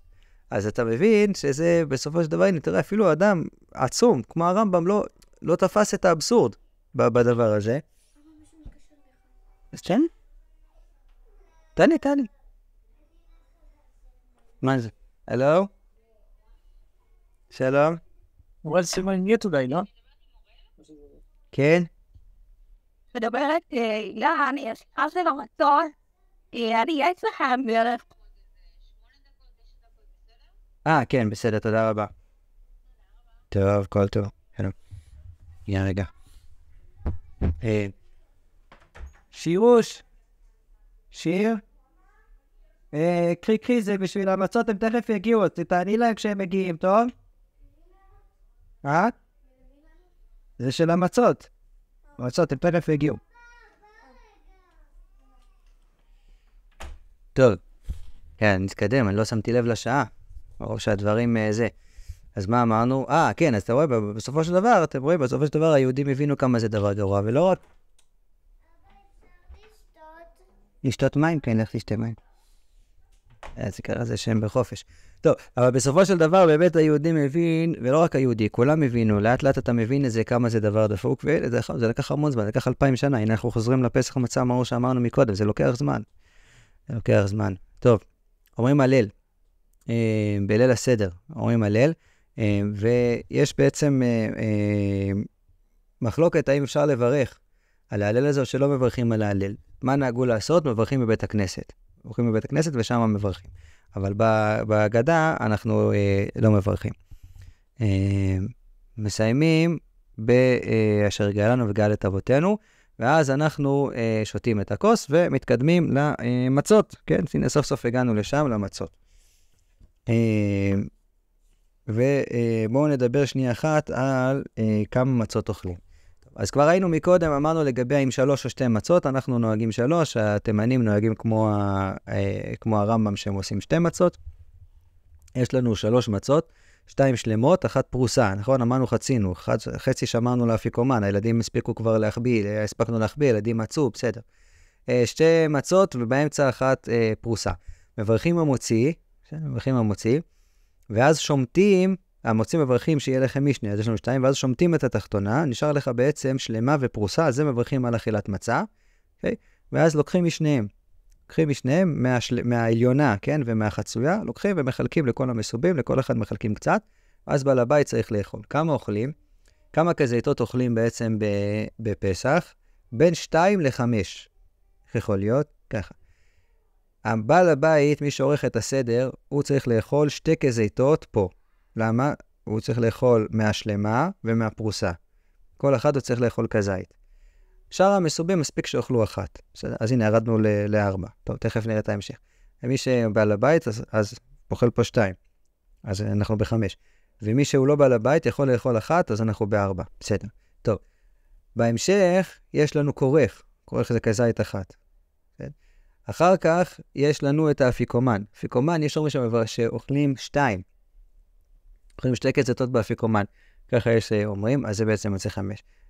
ודעת הרבה מהפוסקים מספיק לאכול 1. אז אנחנו ב-4 גם לבעל הבית, ו3 למי שהוא לא בעל הבית. נכון? טוב, סתם אמרתי 2. כי מישהו קשה לו מאוד, כן? לכתחילה עדיף לאכול את 3, כמו שאמרנו. אבל מישהו קשה לו מאוד, אז הוא יכול להקל ולא לאכול את הכורך. כורך זה מנהג שאנחנו נוהגים, תכף נגיע לנושא של למה. אז מישהו מאוד מאוד קשה לו עם מצות, ממש הדבר הזה עושה לו רע, אחר כך לא מצליח לישון בלילה, אז יכול להסתפק ב2 כזיתות. טוב. אבל מה זה כזית? ואיך הגענו לסיטואציה שכזה את זה אבטיח. אז בואו נראה. ככה, בעצם בחז"ל, היום אנחנו רגילים שיש לנו שיטה מדעית. שיטה מדעית עובדים במטרים. מטר זה מספיק טוב גם בשביל למדוד אורך, גם בשביל שטח, גם בשביל למדוד נפח, נכון? בצד שמאל, מה אנחנו רואים? חישוב של שטח. פה זה באינצ'ים, כי אמריקאים הם אנשים מוזרים, אבל תחשבו שזה בסנטימטר. אז פה אני חישבתי את הדבר הזה, כן? אני מחשב אורך 8 סנטימטר. יופי. עכשיו אני רוצה לחשב שטח. זאת אומרת, אני רוצה לדעת כמה יש לי פה הכל. כל הדבר הזה כמה הוא. אז אני מחשב פה את האורך, אני מחשב פה את הרוחב, זה הפוך, סליחה, את הרוחב, ופה את האורך, אז אני מכפיל את זה בזה, ואני יודע בדיוק את השטח. מה זה אומר לי? זה אומר לי שאם למשל יש לי פה 9 סנטימטר, ופה האורך של הזה זה 6 סנטימטר, אז זה אומר שיש לי פה 54 סנטימטר, זה אומר שבעצם כל אחד מהדברים האלה, כל קובייה פה זה סנטימטר על סנטימטר. בסדר? זה סנטימטר, זה סנטימטר. זה סנטימטר, זה סנטימטר. ככה אני יודע לחשב את השטח. יופי. עכשיו אני לא חי בעולם דו-ממדי, מה לעשות? אנחנו חיים בעולם תלת-ממדי. אם אני רוצה לחשב נפח, יש לי גובה לדברים. אז חוץ מה-X ומה-Y, שזה ככה הציר, אז פה יש לי Y, פה יש לי X, יש לי גם Z. Z זה בעצם העומק או הגובה, רגילים להגיד עומק, לא יודע למה. אז איך אני מחשב בעצם את הדבר הזה? אז אני צריך לחשב את השטח, כן? כפול בעצם הגובה. ואז אני מגיע לדבר הזה, שזה בעצם אומר שכל אחד מהדבר הזה, כל אחת מהקוביות, כל אחת מהקוביות האלה, בעצם יש לי שם סנטימטר על סנטימטר על סנטימטר. זה בעצם החישוב שלי של נפח. מהמם, יופי. זה ככה עושים היום. אז תמיד עשיתי סנטימטר. לזה קוראים סנטימטר קוב, לשון קובייה. זה סמק, סנטימטר קוב. כנגד זה יש לי את הליטרים. ככה, אם אני רוצה לחשב נפח, ואני רוצה לחשב אותו, נגיד, בכמה נכנס לי בזה, אתם מכירים שקונים ליטר, נכון? אז מה זה אומר? זה בעצם 1,000 סמק. בסדר? אז הכל אפשר לחשב בצורה קלה ופשוטה. זו השיטה המדעית, עושה לנו קל. הכל בעצם אותו חישוב.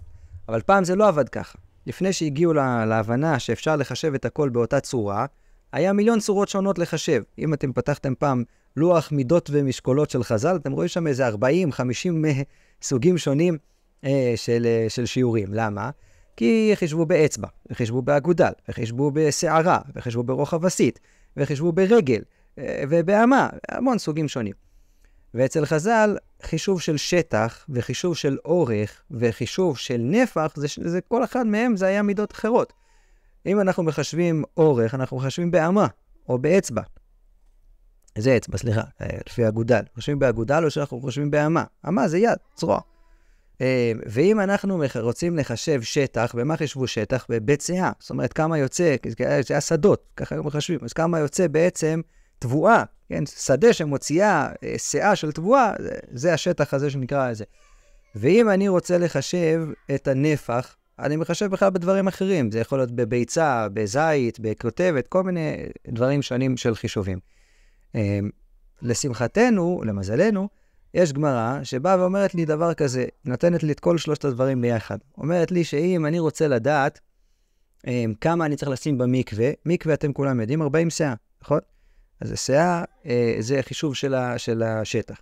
הנפח של הדבר הזה זה 5,600 ביצים. ואם אני זוכר נכון. אם אני רוצה עכשיו לחשב כמה זה, אומרת לנו שם הגמרא, אמה על אמה ברום 3. בסדר? אז יש לנו אמה, גובה 3 אמות.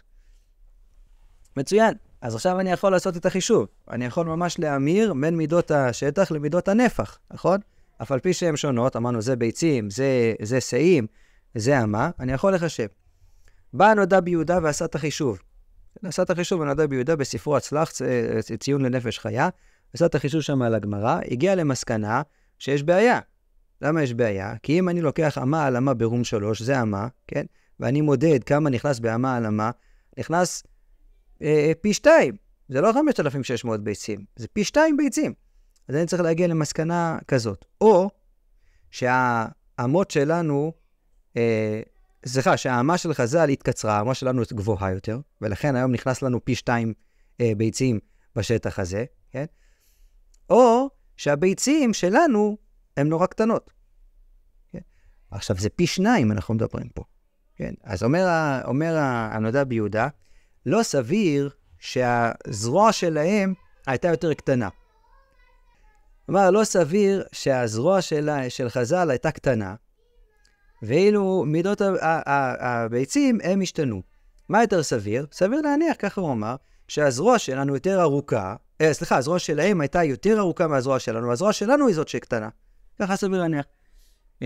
ולפי החישוב הזה בעצם מה יוצא? יוצא שהביצה שעליה דיברה חז"ל, שיעור ביצה, זה פי 2 מהשיעור ביצה שיש לנו היום. זאת אומרת, אם ביצה שיש לנו היום היא פחות או יותר 50 סמ"ק, okay? לפי הנודע ביהודה, הביצה שעליה דיברה חז"ל זה 100 סמ"ק, פי 2. זאת אומרת, אם אנחנו מדברים על 50 סמ"ק, ביצה של חז"ל זה 100 סמ"ק. כך אומר הנודע ביהודה. באה המשנה ברורה ואומר, אוקיי, מה אנחנו עושים עם הטיעון הזה של הנודע ביהודה? אומר ככה, אז זה מאוד מחמיר, כן? מאוד מחמיר. אומר, אם זה בדאורייתא, חוששים לזה. ואז אנחנו בדאורייתא חוששים. למשל, מה זה דאורייתא? אכילת מצה בזמן הזה דאורייתא. אז חוששים לזה. אבל אם זה בדברים שהם דרבנן, לא חוששים לשיטת הנודע ביהודה, ואפשר לעשות כמו ביצה רגילה. טוב. עכשיו, אנחנו ניגשים לנושא של כזית. באופן מעניין, לא מופיע בשום מקום מה זה כזית. אין לנו בחז"ל לא אומרים לנו מה זה כזית. אין תיאור של מה זה. למה? זית. מה צריך להסביר מה זה? זה זית. כולם יודעים איך נראים זיתים. לא צריך לדבר יותר מדי. אבל יש ככה, יש גמרא אחת שאומרת שבית הבליעה מחזיק כביצה. זאת אומרת, בית הבליעה, הגרון כמה הוא מחזיק כביצה. יש גמרא אחרת שאומרת בית הבליעה כמה מחזיק 2 זיתים. בהם התוספות ואומרים, אם בית הבליעה מחזיק ביצה, אם בית הבליעה מחזיק 2 זיתים, מה זה זית? חצי ביצה. בסדר? וזה ככה. ולכן נעשה לפי התוספות ששיעור זית זה שיעור כחצי ביצה. אז אם אנחנו אומרים שביצה כמה זה? 50 סמ"ק, אז זית כמה זה? 25 סמ"ק. כן, ככה יוצא לפי התוספות. רמב"ם, יש לו מקום שהוא כותב בהלכות שבת, הוא אומר גרוגרת זה תאנה מיובשת, גרוגרת היא שליש ביצה, הגרוגרת. והגמרא, בגמרא כתוב שהזית הוא קטן מכגרוגרת. מזה למד המגן אברהם, שלשיטת הרמב"ם, כזית זה שליש ביצה. או מעט פחות משליש ביצה, אבל קרוב לשליש ביצה, ככה הוא הבין. אין ראיה בשיטת הרמב"ם לטיעון הזה, אבל מקובל היום להגיד שלשיטת התוספות זית זה חצי ביצה, ולשיטת הרמב"ם זית זה שליש ביצה. וככה מקובל להגיד. טוב, עכשיו שאנחנו מגיעים לימינו, בא רבי חיים נאה. הנה שיהיה לכם חכם בוכרי אחד בכל הזה שתכירו, יש רבי חיים נאה. בא ובעצם חישב את כל החישובים האלה, ומגיע למסקנה כזאת. הגיע למסקנה שהביצים הם 56 סמ"ק, בסדר? וכזית, ממילא צריך לחשב אותו לפי הדבר הזה. אם כחצי ביצה, כמו שאנחנו עושים בשיטת תוספות, כך פסק אגב בשולחן ערוך. שולחן ערוך פסק התוספות. זית זה חצי ביצה. עכשיו, אצל הרבה מהאחרונים כתוב מפורש, כן? אני חושב, הנציב למשל כותב ככה, שזית זה זית. זית. גודל בינוני של זית. כמה זה יוצא? זה יוצא בערך 5-6 סמ"ק, זה הכל. אבל רוב האחרונים היום לא הולכים בשיטה הזאת, אלא הולכים כמו שפסק השולחן ערוך, שכזית זה בעצם כחצי ביצה. אז זאת אומרת, אם אני אומר שזה 56 סמ"ק הביצה, אז חצי ביצה זה יוצא 27. 27 סמ"ק, אוקיי? עכשיו, אם אנחנו אומרים לפי מדידות מדויקות יותר, כן, הרב עובדיה הביא החישוב של רב חיים נאה, של 56 היה כנראה פחות מדויק, והחישוב של 50 סמ"ק לביצה הוא כנראה יותר מדויק, אפילו 48 אני חושב, ואנחנו יכולים להגיד שכזית זה בעצם 25 סמ"ק, בסדר? החזון איש פסק הנודע ביהודה, וכשהוא בעצם תרגם לסנטימטרים, אז הוא תרגם הכל כפול. אז אם אנחנו רואים שביצה זה 56 סמ"ק, החזון איש מבחינתו זה 112 סמ"ק, אוקיי, לביצה. ואז ממילא יוצא שאם אני אומר חצי ביצה זה 56 סמ"ק, זה גודל עצום. שזה בוודאי לא סביר בשום קנה מידה, כן? השלדים שאנחנו מוצאים מהתקופה ההיא, הם נראים בדיוק כמו שלדים של ימינו, כן? לא השתנה שום דבר בגוף של הבן אדם. החרצנים שאנחנו מוצאים מהתקופה ההיא, נראים בדיוק כמו חרצנים של ימינו, לא השתנו גם הזיתים. אז זה לא סביר להגיד את הדבר הזה, והביצים כנראה היו בדיוק אותו דבר, כמו שהיו בזמנם, ולגבי הזיתים, אז כמו שאמרנו, אז אם אנחנו הולכים כשיטה הזאת של חצי ביצה, אז זה יוצא 25, אם אנחנו הולכים כשליש ביצה, זה יוצא אפילו פחות.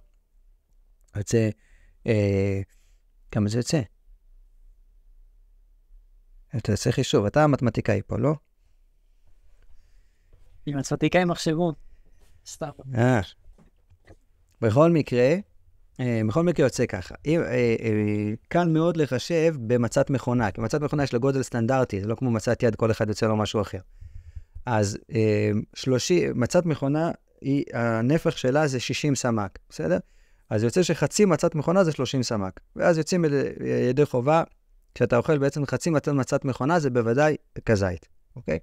עכשיו, אפשר להקל בזה עוד יותר. אמרנו שבעל הבית צריך לאכול 2 כזיתות באכילת המוציא, נכון? ואמרנו שיש שיטות שצריך לאכול 2 כזיתות באפיקומן. אז כדי מי שרוצה ככה לצאת ידי חובת החזון איש מצד אחד, כן, שיעור חזון איש, כמו שאומר המשנה ברורה, להחמיר כשיעור חזון איש בדאורייתא, אז לא צריך גם להחמיר את זה, גם להחמיר 2 כזיתות. מה יעשה? יאכל בעצם גודל של מצת מכונה אחת, אוקיי? ואז לפי החזון איש הוא בעצם אכל כזית אחת, לפי רב חיים הוא אכל 2 כזיתות, או שהחמיר לפי זה או שהחמיר על זה, בסדר? אז זה לא צריך להחמיר פעמיים. מי שככה ברגיל, אז אמרנו חצי מצה. אבל, אמרנו, לפי צריך לדעת, שבאמת, לפי האמת, כן, אפשר להקל בזה עוד יותר. ללכת כשיטת הרמב"ם, שזה לא שיטת הרמב"ם, לפי מה שמגן אברהם מבין ברמב"ם, שזה שליש ביצה, ואז אפילו פחות מזה. ואז זה יוצא פחות מחצי מצת מכונה. כן? פחות מחצי, מספיק גם כן כזית. ומי שקשה לו, יכול להקל בזה. עכשיו, מישהו למשל, המצה עושה לו בעיות בריאותיות. למשל, האדם שהוא רגיש לגלוטן, לא יכול לצליאק, זה משהו אחר, שאסור להם בכלל גלוטן. אני מדבר מישהו שהוא רגיש, זה עושה לו לא טוב. אז יכול אפילו להקל כשיטת הנציב, ולעשות בעצם 6 סמ"ק. כן, 6 סמ"ק זה גודל של זית ממוצע בימינו, זית רגיל, זית בינוני. 6 סמ"ק, 6 סמ"ק זה ממש יוצא שמינית מצת מכונה בערך. בסדר? זה ממש קטן. ואז מי שיש לו בעיות עם זה, אז שיוכל את זה ככה. טוב. מחשבים בנפח, לא במשקל. אמנם מקף החיים והרב עובדיה בעקבותיו כתבו גם כן לעשות במשקל, אבל הבנים שלו, ששמעתי מהרב אברהם יוסף, הוא אומר, כל מה שאבא שלו אמר במשקל זה כדי להקל. זאת אומרת, אנשים לא רגילים לחשב בנפח, רגילים לחשב במשקל. לכן אמר במשקל, כי זה לא כל כך שונה.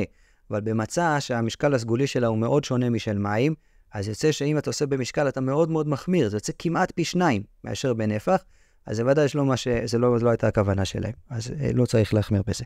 אפשר לעשות בנפח, כי זה הכוונה, המשנה במפורש אומרת שזה מידה נפח.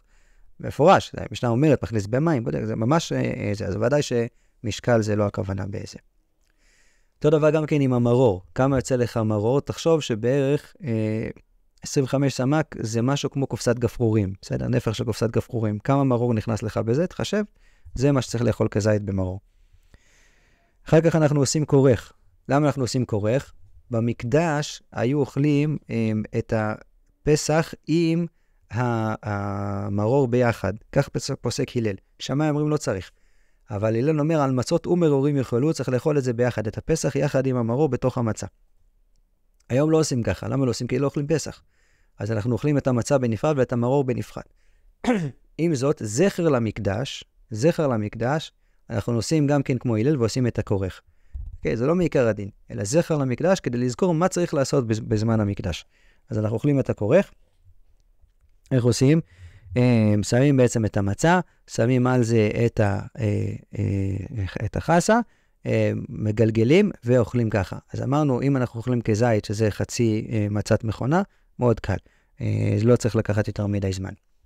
צריך לאכול את הכזיתות בתוך שיעור של אכילת פרס. מה זה אכילת פרס? אכילת חצי כיכר. Okay, למה? כי אז בזמנה מה היו עושים? אתה לוקח לחם, אתה חוצה אותו, חצי אתה אוכל בבוקר, חצי אתה אוכל בערב. זה נקרא פרס, חצי לחם. בכל סעודה אתה אוכל חצי לחם. כמה זמן לוקח לאכול חצי לחם? יש מחלוקת בפוסקים, אם אנחנו מדברים על 4 דקות או על 7 דקות. איך התחילה, אפשר לסמוך גם על 7 דקות. מי שמחמיר, אוכל בתוך כ4 דקות. עכשיו, אם אתם הולכים לפי הכזית, כמו שאמרנו, אז אפשר לסיים את זה ב4 דקות בלי בעיה. בכל מקרה, כל הפוסקים כותבים שהעניין הוא לאכול בלי הפסקה. אז אם אתה אוכל בלי הפסקה, גם לקח לך 10 דקות, הכל בסדר, לא קרה כלום. לא לדבר באמצע, לא לזה, עד אחרי הכורך. מהזמן נטילת הידיים, עד אחרי הכורך, לא מדברים, לא מציעים מילה, רק עסוקים בללעוס. טוב. ואז שולחן עורך. שולחן עורך מדגן צטיש, מסיימים בעצם את השולחן עורך, ואז, יש ביצה, אוכלים ביצה, או זכר לקורבן חגיגה. איפה זה הגיע? הגמרא אומרת, ישים 2 תבשילין. 2 תבשילין, אחד זכר לקורבן הפסח, אחד זכר לקורבן חגיגה. אז מה נהגו לעשות? אחד שמים זרוע, לא אוכלים אותו, זה זכר לקורבן פסח, למה לא אוכלים אותו בערב? כדי שלא יטעו לחשוב שמותר לאכול פסחים בחוץ. אבל לא לזרוק אותו לפח. מה סתם עשית זרוע? תאכל אותו בבוקר. אז תעשה זרוע טעים, לא זרוע כזה שלוק שאף אחד לא יאכל. שים תבלינים כזה, שיהיה טעים, תאכל את זה בבוקר. ובלילה אוכלים את הביצה, ואומרים זכר לקורבן חגיגה.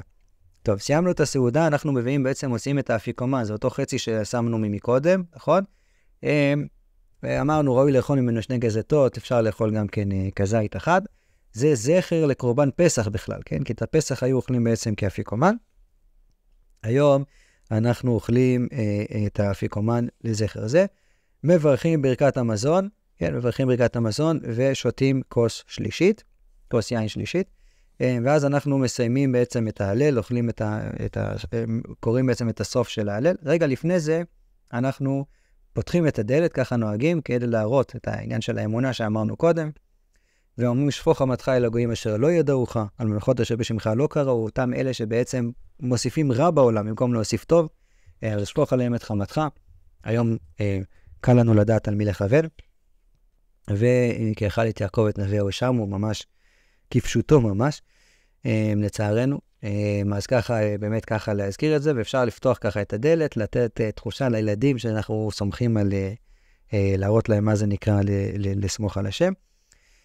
ואז אומרים את הלל הגדול, ושותים, ונשמת כל חי, ושותים כוס רביעית. יש כאלה שנהגו לשתות כוס חמישית, אז הם שותים את הכוס הרביעית לפני הלל הגדול, ואת החמישית אחרי נשמת. מי שנהג, כמנהג אבותיו כמובן. טוב.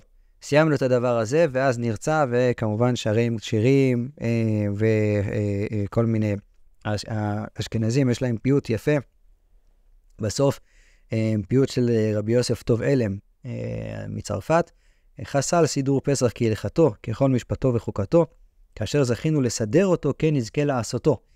זך שוכן מעונה, קומם קהל הדת ממנה, בקרוב נהל נטעי חנת, הנטעים שאותם שמת במקום שלהם, דויים לציון ברינה.